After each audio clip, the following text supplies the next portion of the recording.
Garuda Express, an international courier service. మామూలుగా ఓ reality show అంటే ఎలా ఉండాలి? అది బిగ్ బాస్ వంటి షో అయితే మేం కొనసాగాలి అని పోటీలు పడాలి. నిర్వాహకులు ఇచ్చిన టాస్కుల్లో రెచ్చిపోవాలి.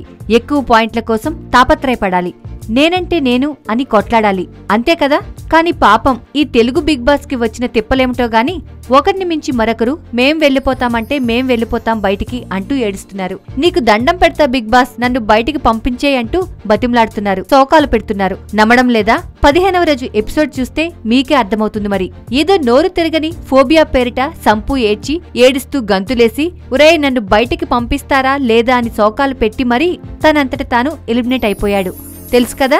ఇక మధుప్రియ ఏడ్చి ఇక ఏడుపు ఆపే తల్లి అన్నా వినకపోవడంతో ఇక అందరూ కోరడంతో బయటికి పంపించేశారు.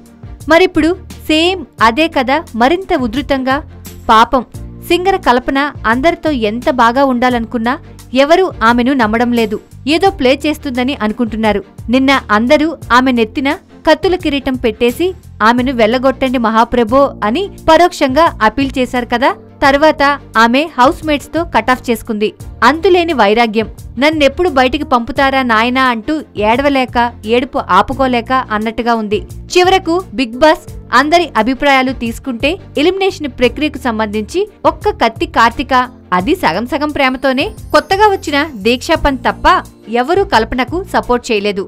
చివరకు ఎలిమినేషన్ జాబితాలోకి కల్పన పేరు కూడా ఎక్కింది. తన పేరు వినగానే హమ్మయ్య పంపించేయండ్రా బాబు అన్నట్టు మొహం పెట్టేసింది.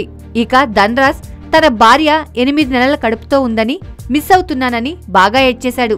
బిగ్ బాస్ షోలో కాస్త ఎమోషన్ యాడ్ చేద్దామని అనుకున్నారో ఏమో కానీ అంతగా రక్తి కట్టినట్టు అనిపించలేదు. తన బాధ నిజమైతే ధన్రాజ్ క్షమించాలి. కేవలం బిగ్ బాస్ నుంచి బయటికి వచ్చే దశకు తాను గొప్ప తండ్రిని అయిపోతాననే డైలాగులు చాలా కృతకంగా ఉన్నాయి. తను బాగానే యాక్ట్ చేశాడు అన్నట్టుగా ఉంది తప్ప ఇదేదో వాస్తవమైన వ్యవహారమే అనిపించేలా లేదు. ఇక మిగతాదంతా ఉత్త సుత్తి సోది.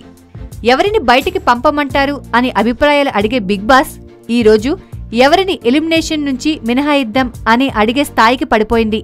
హాట్ అని వైల్డ్ కార్డ్ ఎంట్రీ ఇచ్చిన దీక్షా పంత్ తుస్సుమనిపించింది. అసలు ఆమె ఉన్నా లేకపోయినా ఒకటే అన్నట్టుగా ఉంది ఆమె ఉనికి.